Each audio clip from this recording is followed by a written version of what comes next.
we'd go riding out through farms and fields and just picking out, oh, there's one over there, and Mama said, no, that's a prettier one over there. So we'd ride until we found one that it really came down to one that Mama liked, and then we would go cut the tree, put it in the back, carry it home, and decorate it that day. And speaking of that, her wonderful, she was an excellent cook. Yep.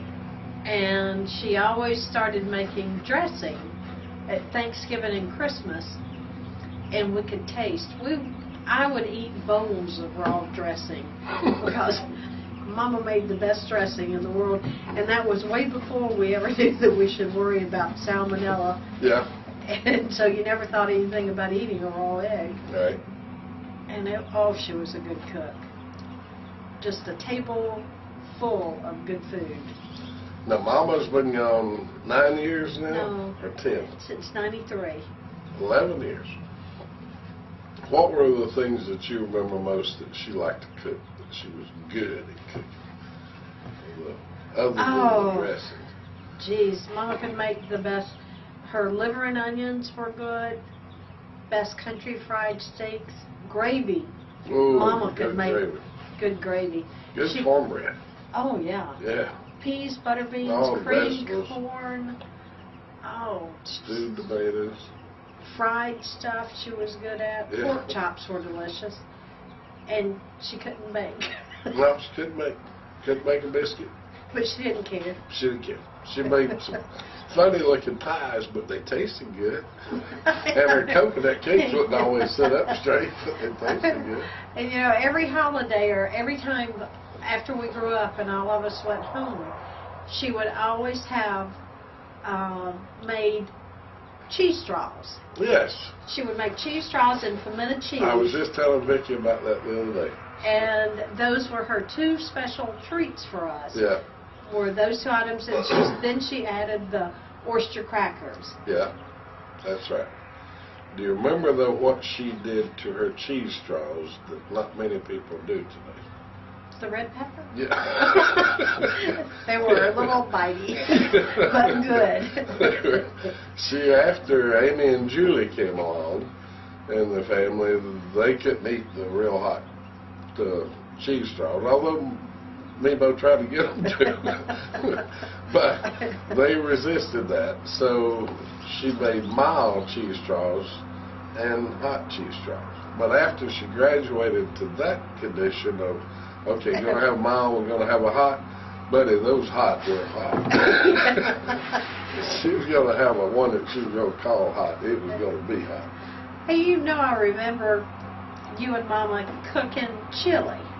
Y'all would get together on chili and then Brunswick stew. Brunswick stew, that was it. Oh, that was so good.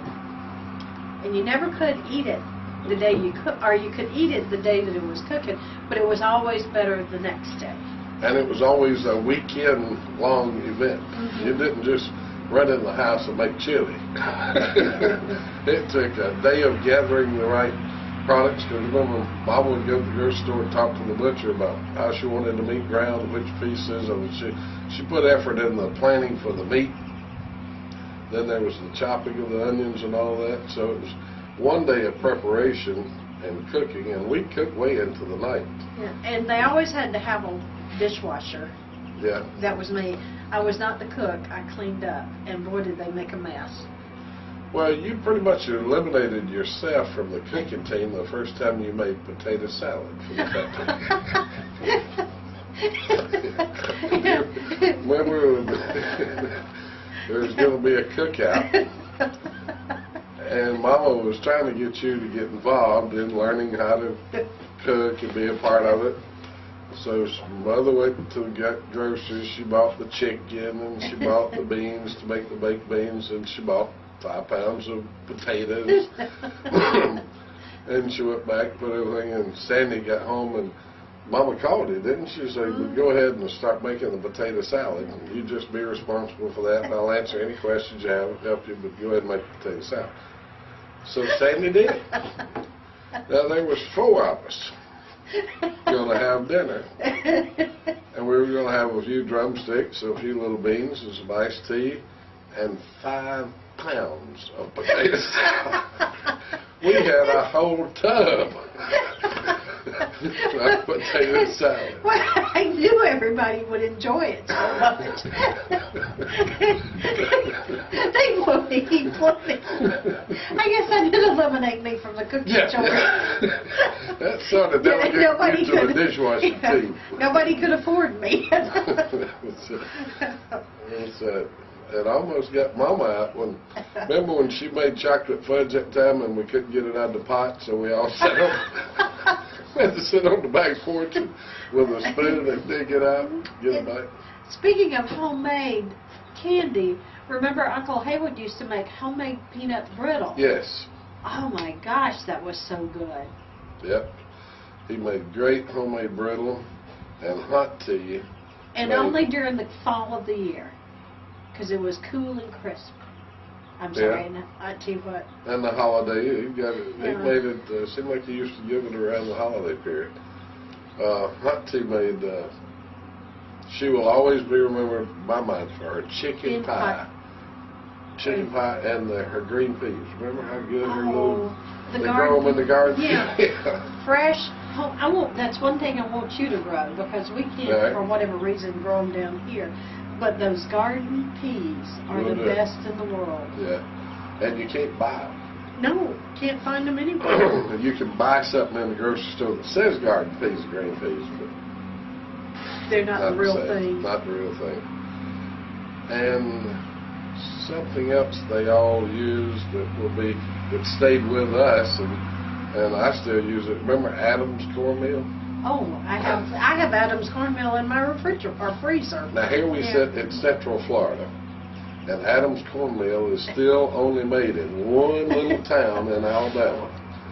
Newton or Midland City? Midland City. Midland City. Fortunately, they moved uptown. They have an 800 number we can call to order it.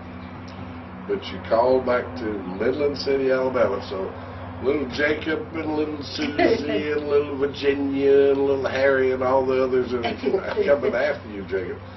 Y'all get out the phone book and call Adams cornmeal. What's it called? Adams Mills.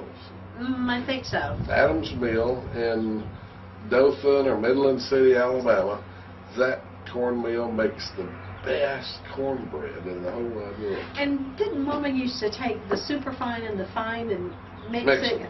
Yeah, because neither one were just right. You had to have superfine and fine. That's right. About half parts of superfine, half parts of the fine. And that makes good cornbread.